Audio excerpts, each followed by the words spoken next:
नमस्कार साथियों। जीवन में मेहनत करना तो आवश्यक है। मेहनत का कोई सब्स्टिट्यूट तो है नहीं। किसी भी काम में आप सफल होते हैं तो मेहनत तो ज़रूरी है। पर एक बात भी है कि अगर मछली उड़ने में मेहनत करेगी तो शायद उड़ नहीं पाएगी, या फिर पक्षी तैरने में मेहनत करेगा तो शायद तैर नहीं पाएगा। तो मेहनत भी सही जगह आपको करनी चाहिए। आप ये भी कह सकते हो मेहनत करके दीवार में दरवाज़ा बनाने की कोई आवश्यकता नहीं है। आपको दरवाज़ा वहीं बनाना चाहिए जहां उसकी पॉसिबिलिटी है। खैर, मैं हूं आपके साथ डॉक्टर दिलीप, और अप्रैल का राशिफल मेष राशि के लिए क्या लेकर आएगा इसको लेकर हाजिर हूं। बहुत ही ज़्यादा महत्वपूर्ण घटना हो रही है मेष वालों के लिए। सारी 12 राशियों में सबसे ज़्यादा महत्वपूर्ण कुछ हो रहा है तो मेष के लिए ही हो रहा है। क्यों हो रहा है? क्योंकि आपकी राशि में ही सूर्य उच्च के होंगे। साल में एक बार ही होते हैं, और ये हो गए 14 तारीख को, 14 अप्रैल को जो है सूर्य आपके पहले भाव में, आपके प्रथम भाव में आके उच्च के होंगे, जो बहुत ही अच्छी घटना है। इसके डिटेल में हम जाएंगे। इसके साथ साथ इस महीने सूर्य और शनि की जो युति है वो तो रहेगी स्टार्टिंग में, बाद में भी शनि थोड़े अस्त रहेंगे 20 तारीख तक। वो क्या दिखाता है इसके बारे में बात होगी। साथ ही में गुरु का वक्री से मार्गी होना, जिसके ऊपर अलग से वीडियो भी है, पर वो भी अभी स्टार्ट ही हुए हैं मार्गी, तो उसका समय आपको थोड़ा सा वेट करना होगा। सही रिजल्ट तो उसका आपको अप्रैल में ही आएगा। तो क्या लेके आ सकते हैं इसको देखना है। केतु पंचम भाव में है, राहु आपके एकादश भाव में। केतु सिंह राशि में, राहु कुंभ राशि में चल रहे हैं। बाकी बुध है, मंगल है और आपके शनि, ये तीनों ग्रह आपके 12वें भाव में है, मीन राशि में है। अब आ जाते हैं रिजल्ट के ऊपर। सबसे पहले जो सबसे अच्छी सूचना कह सकते हो, एक अच्छी बात जो है वो सूर्य का उच्च का होना। पर इसका ज़्यादा रिजल्ट आपको 20 के बाद मिलेगा। हालांकि उच्च के 14 तारीख को ही हो जाएंगे, यहाँ पर आ जाएंगे, पर 20 के बाद इसका ज़्यादा रिजल्ट आपको मिलने वाला है। कारण क्या है? 20 से पहले तक शनि अस्त रहने वाले हैं, और शनि आपके लिए दशम और एकादश के स्वामी हैं। साथ में शुक्र का गोचर भी बहुत अच्छा है, इसके बारे में बात करेंगे। वो भी 20 के बाद पॉजिटिव हो रहा है। उससे पहले सूर्य यहाँ आएंगे, शुक्र यहाँ पर रहेंगे। पर इसका रिजल्ट क्या है? इसका रिजल्ट है पंचम भाव का पहले भाव में जाके उच्च का होना। तो पंचम भाव संतान का है। पहले तो संतान मतलब जो आपने कुछ क्रिएट किया है। जो हम भी यहाँ पे जो भी क्रिएट करते हैं पृथ्वी पर, उनमें से सबसे खूबसूरत चीज़ शायद संतान है। तो ये संतान का भी है। इसके अलावा हमारा कोई प्रेजेंटेशन है, हमारा कोई काम है, हमारी परफॉर्मेंस है। ये भाव आर्ट्स का भी है, स्पोर्ट्स का भी है, एडवाइस देने का भी है। तो इस तरह का अगर आपका कोई काम है या उस चीज़ से आप जुड़े हुए हो, तो इन सब चीज़ों में आप कहोगे कि सफलता मिलेगी, बरकत आएगी, नाम हो सकता है, फेम मिल सकता है, संतान को नाम मिल सकता है, आपकी एजुकेशन की वजह से आपको नेम फेम मिल सकता है, क्योंकि पहला भाव आप खुद भी हैं। पंचम भाव संतान है, नवम भाव आपके पिता पितर आदि हैं। तो पंचम का स्वामी पहले भाव में आकर, तो संतान के कारण नाम हो सकता है, अपनी एजुकेशन के कारण नाम हो सकता है, आपके प्रेमी प्रेमिका, फ्रेंड्स, ये मतलब जीवन साथी का नहीं है, प्रेमी प्रेमिका, संतान, फ्रेंड्स आदि का है। उनकी वजह से आपको नाम होना है, आपको गौरव महसूस होना, ये करा सकते हैं सूर्य कब? 20 के बाद। आ तो 14 को ही जाएंगे, पर 20 के बाद ज़्यादा रिजल्ट आने की संभावना है सूर्य का गोचर। इससे पहले थोड़ा ध्यान रखना होगा। क्यों? क्योंकि एक तो सूर्य शनि साथ में है, ऊपर से सूर्य भी खुद 12वें भाव में। इससे पहले संतान के ऊपर कुछ खर्च हो सकता है, पति पत्नी में भी थोड़ा सा ख्याल रखना है, क्योंकि मंगल यहाँ पे आए हुए हैं। प्रेमी प्रेमिका के मामले में भी 12वें भाव में इतने सारे ग्रह बस एक ही पॉजिटिविटी दिखाते हैं कि भाई खर्चा तो होगा, पर वो खर्चा कहीं फॉरेन जाने पे, विदेश जाने पे हो सकता है, स्वास्थ्य पे हो सकता है, तो हेल्थ का ध्यान रखना है।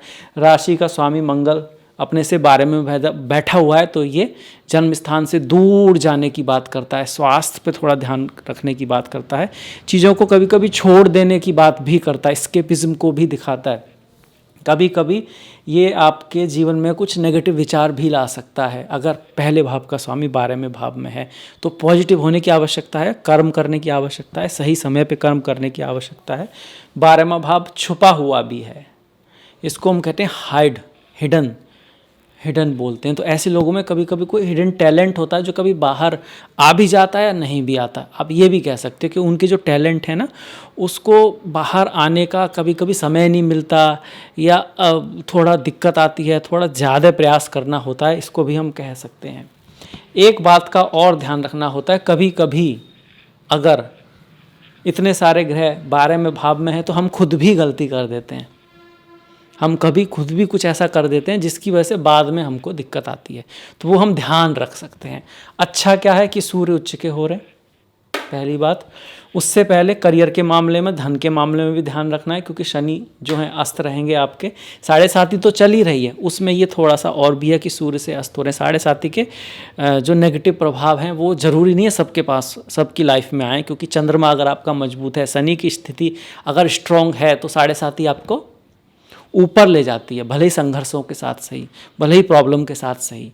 तो 7.5 तो चल रही है, पर अभी शनि की जो बात है हम उसकी ध्यान रखेंगे। इसके साथ साथ शुक्र पहले प्रथम भाव में रहेंगे 20 तारीख तक।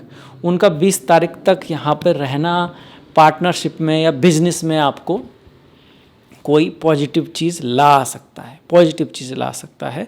और ख़ासकर बिजनेस वालों के लिए आप कह सकते हो उसका ज़्यादा इम्पोर्टेंट है। फिर भी आपको थोड़ा ध्यान से ही रखना होगा।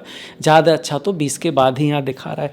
उसके बाद जब शुक्र द्वितीय भाव में जा रहे हैं, जो भी 20 को जाएंगे वो ज़्यादा पॉजिटिव, वो धन के आगमन को दिखाता है, बिजनेस में कोई पॉजिटिव ट्रांसफॉर्मेशन को दिखाता है, स्पाउस की लाइफ में कुछ अच्छा हो सकता है, बैंक बैलेंस का बढ़ना, धन का आना कहीं ना कहीं। द्वितीय भाव में जब शुक्र आते हैं तो परिवार में भी कुछ पॉजिटिविटी आती है, कुछ अच्छी चीज़ें होती हैं। हालांकि शुक्र का गोचर यहाँ पर भी बुरा नहीं है, पर फिर भी मोस्टली आप देखोगे तो 20 तारीख के बाद इस महीने में ज़्यादा अच्छे रिजल्ट यहाँ पर आपको देखने को मिलेंगे।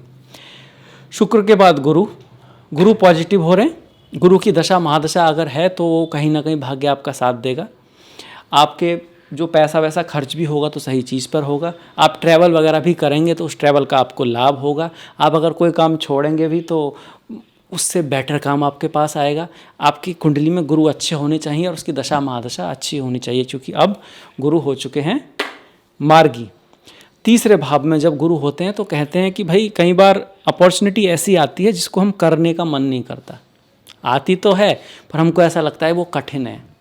आती तो है पर हमको ऐसा लगता है कि भाई ये चेंज करना पड़ेगा, इसके लिए ये करना पड़ेगा, वो करना पड़ेगा।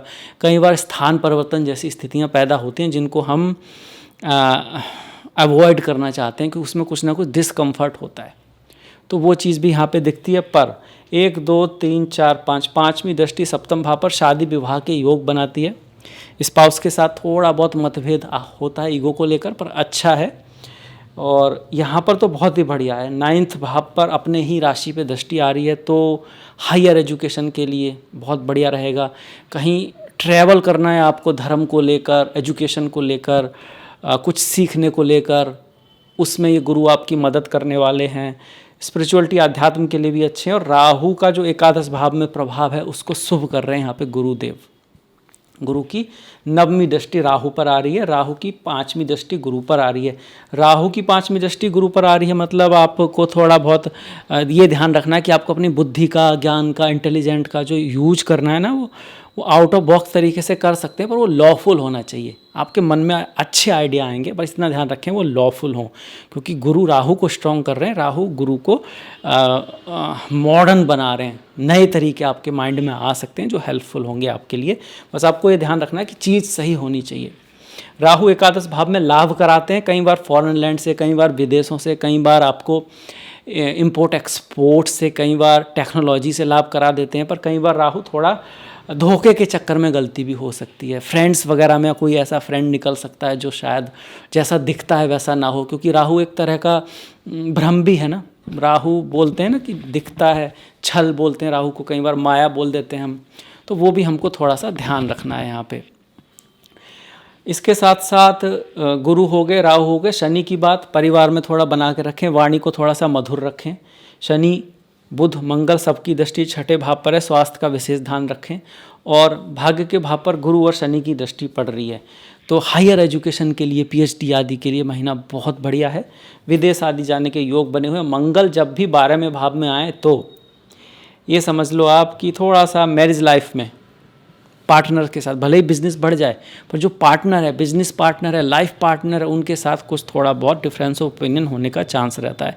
मैरिज लाइफ में भी मंगल का यहाँ पर आना, शनि का आना यहाँ बहुत बढ़िया नहीं है। बुध ठीक है, बुध में कोई ऐसी दिक्कत नहीं है। बुध यहाँ पर परिवर्तन में भी हैं, गुरु के परिवर्तन में है, तो इनका नीच भंग एक तरह से हो रहा है, परिवर्तन योग बन रहा है। किन किन भावों का? तीसरे और 12वें भावों का। ये उतार चढ़ाव, चेंजेस, यात्राएं, ये सब दिखाता है। वहीं शनि वर्ल्ड लेवल पर देखोगे तो शनि पश्चिमी देश है।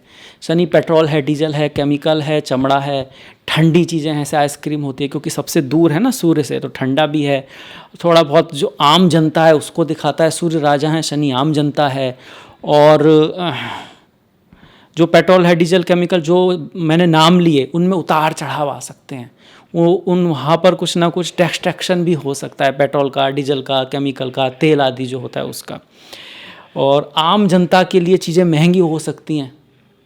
आम जनता और गवर्नमेंट के बीच में बहुत सारे तनाव वर्ल्ड में बढ़ने वाले हैं। ये एक वर्ल्ड के लेवल पर हुआ, जिसको भी हमारे ध्यान में तो होना ही चाहिए। कई बार वो चीज़ हमारे ध्यान में रहती है तो हम बेटर डिसीजन ले सकते हैं।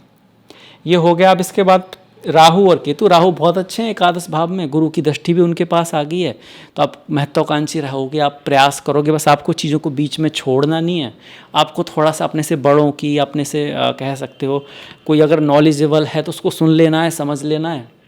क्योंकि जो मेष राशि वाले होते हैं वो बहुत ही ज़्यादा इनोवेटिव होते हैं, साहसी होते हैं, पर उनमें थोड़ा सा गुस्सा आ जाता है, कभी कभी जल्दबाजी होती है, चीज़ों को हाफ वे में छोड़ दिया करते हैं। तो इन सब चीज़ों का आप ध्यान रखेंगे तो बहुत बढ़िया रहेगा। केतु कहाँ पर है? पंचम भाव में। विद्या के मामले में अगर आप स्टूडेंट हैं तो एक्स्ट्रा मेहनत करनी पड़ेगी। गणेश जी की पूजा करते रहें, माँ सरस्वती की पूजा कर सकते हैं, क्योंकि वहाँ थोड़ा बहुत मेहनत करोगे तभी रिजल्ट आएगा। मन थोड़ा भटकेगा ज़रूर। अगर माताएं बहनें अगर प्रेग्नेंट हैं तब भी थोड़ा ध्यान रखना है। जब तक केतु आपके यहाँ पर चल रहे हैं तो कोई बात है तो डॉक्टर को ज़रूर दिखाएं। इसके साथ साथ ये भाव प्रेम का भी है, शिक्षा का भी है, तो इन सब बातों में ध्यान रखना है। स्टॉक मार्केट में भले ही शुक्र अपनी राशि में जा रहे हो, केतु के यहाँ होने से मेष राशि वालों को स्टॉक मार्केट में बहुत सोच समझ के किसी चीज़ में इन्वेस्ट करना है। इमोशन में अगर करेंगे तो गलती की चांसेस ज़्यादा है। तो ये हो गया, सारे ग्रह लगभग हमने देख लिए। अब कुछ महत्वपूर्ण तारीखें। चंद्र और केतु 26 और 27 को मिल रहे हैं, थोड़ा ध्यान रखें। चंद्र केतु जब मिलते हैं तो हम थोड़ा को नेगेटिव बना देते हैं, डिप्रेशन की सी सिचुएशन आ जाती है। कई बार हम जो भी चीज़ है उसमें कमी निकाल सकते हैं, तो ये समझ लेना है, सोच लेना है कि वास्तव में इतनी कमी है या हमको लग रहा है। ऐसे ही राहु और चंद्रमा 15, 16, 17 एक्स्ट्रा इमोशनल आप हो सकते हो। बहुत ज़्यादा किसी चीज़ की आपको ये रहता है कि हो जाए तो हो ही जाए, बातें घूमते हैं दिमाग में, आप ऐसा भी कह सकते हो। और इमोशन को और बढ़ा देता है। कभी कभी इसको धोखा खाना या धोखा देने में भी इसको देखा गया, तो उन चीज़ों से सावधान रहना है। वहीं गुरु और चंद्र का योग बनेगा 22-23 को, जो अच्छा है, बढ़िया है। यात्रा ट्रैवल लेके आ सकता है आपकी लाइफ में, जो आपके लिए अच्छी हो, सुविधा मतलब जीवन में लेके आए, कुछ ना कुछ इम्पोर्टेंट चीज़ या काम उस दिन हो सकता है। अब त्योहारों की बात करें तो 2 तारीख की हनुमान जयंती है, 14 तारीख की बैसाखी है, उसकी आपको बहुत बहुत शुभकामनाएं। 19 तारीख की अक्षय तृतीया है। अक्षय मतलब 6 ना होने वाली तृतीया। लोग चांदी खरीदते हैं, सोना खरीदते हैं, क्योंकि इस दिन जो चीज़ें हम स्टार्ट करते हैं या खरीदते हैं तो बनी रहती हैं या फिर बढ़ती हैं, ऐसा माना जाता है। तो किसी चीज़ की स्टार्टिंग के लिए अच्छा मुहूर्त हम इसको समझते हैं। 2 तारीख की चैत्र पूर्णिमा है, 13 तारीख की वर्णोत्थनी एकादशी है, 27 तारीख की मोहिनी एकादशी है। ओम नमो नारायण है, ओम नमो भगवते वासुदेवाय। 15 को प्रदोष पद, 15 को शिवरात्रि है और 28 को भी प्रदोष व्रत है। ओम नमः शिवाय। 5 तारीख की संकष्टी, 17 की बैसाख अमावस्या, जिसकी हमने बात की। 15, 16, 17 थोड़ा से ऐसे दिन है जिस दिन हमको थोड़ा सा ख्याल रखना है। और 14 तारीख की मेष संक्रांति है। सूर्य जो है मेष राशि में जाएंगे, अश्विनी नक्षत्र में जाएंगे। मंगल का दिन होगा, इसी वजह से पहला नक्षत्र है 27 नक्षत्रों में से, इसी वजह से इस साल के जो राजा होंगे वो भी मंगल होंगे, और मंगल तो युद्ध के देवता हैं। अश्विनी, भरणी, कृतिका, रोहिणी, इस तरह से आपके नक्षत्र होते हैं 27 नक्षत्र। आखिरी जो नक्षत्र होता है वो रेवती नक्षत्र होता है, जो बुध का नक्षत्र है।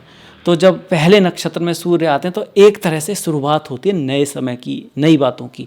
इस साल की जो अमावस्या है, इस महीने की जो अमावस्या है वो भी आपकी राशि में पड़ रही है, तो मेष राशि वालों के लिए एक नई शुरुआत का समय है। अमावस्या खराब नहीं होती, वहाँ पर एक चीज़ की एंडिंग और कुछ नई चीज़ों की शुरुआत को दिखाता है।